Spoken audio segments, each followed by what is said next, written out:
painting the sky in a bloody red and golden hue. Its light crept across the floor of the grand hall, reaching for me as if begging me to step into its warmth. In that moment, the choice felt both simple and terrifyingly complex. I looked at the door, at my past, at the life I knew, and then I looked at him, Lord Alaric Thorn, a creature of the night, beautiful and broken. In his eyes, I didn't just see a monster. I saw a soul that had endured an eternity of loneliness. I wanted to understand that loneliness. I wanted to know his story. I wanted to be the one to finally break through his shadows. I let my back fall to the floor with a soft thud. So, you stay for now. The sun is a blessing, Alaric said with a relieved sigh.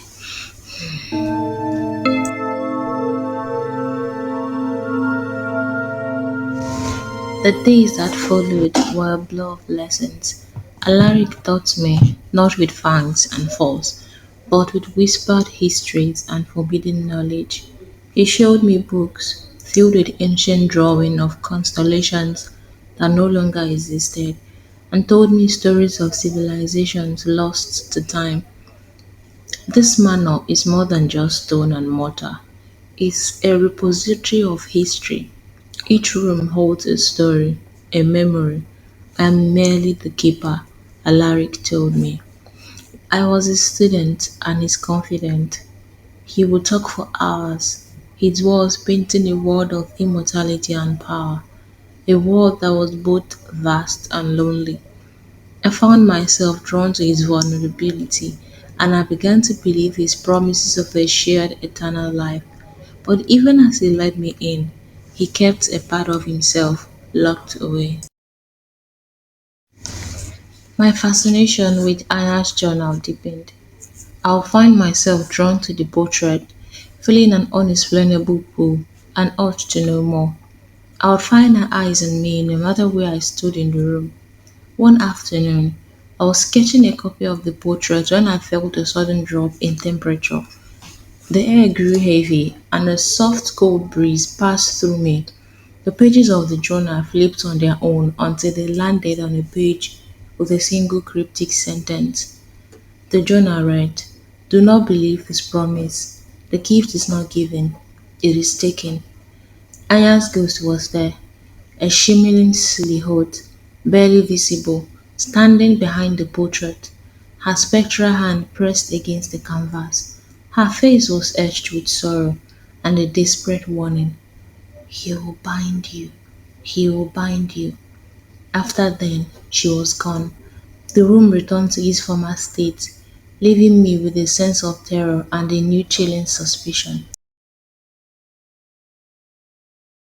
The word bind echoed in my mind, remembering the journal entry about an ancient ritual. I went back to the forbidden wing. This time, I didn't try the handle. I looked for the source of the chilling breeze. I noticed a subtle groove along the base of the wall, leading to a small hidden lock box. With a pin from my hair, I managed to pick the lock. Inside wasn't a key or a book. It was a single shriveled rose, petrified and black, tied with a red thread, and it was bound to a small faded locket. The locket had a faint ethereal glow. The glow pulsed slowly, like a heartbeat. On the locket, I could faintly make out the initials, AV, Anya Vance.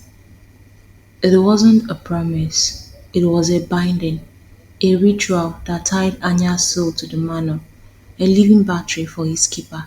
She couldn't leave, even in death. She was a captive. I heard the sounds of footsteps behind me.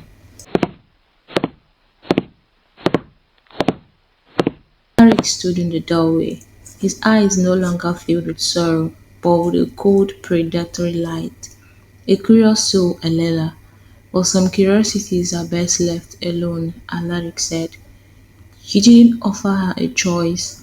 You trapped her here. She didn't refuse the gift. She rejected you, Elara replied. She was weak. She couldn't comprehend the beauty of our eternity together. The man was her prison. but is also her monument. She is eternal, Alaric said. He stepped towards me, his movement no longer elegant, but threatening. I'm not looking for a companion, Elela. I'm looking for a vessel. Aya's power is fading. I need a new battery to fuel the magic of this place. I need a keeper for this monument. I need you, Alaric said. I clutched the locket and scrambled to my feet, my heart pounding in my chest. The doors of the hall slammed shut with a deafening boom. I ran to the windows, but they were sealed, the paint covered in a solid layer of obsidian, the same stone I saw on the gates. The manor was no longer my sanctuary, it was my prison. The final choice was taken from me. I was trapped. You are mine now, Elela, and we'll have our eternity together. Alaric's voice boomed from behind me. I stood in the center of the room, alone. The hum of the locket felt more like a shackle, and my heart raced as I realized the full scope of my mistake. My quiet despair had led me not to freedom, but to an eternity in a gilded cage.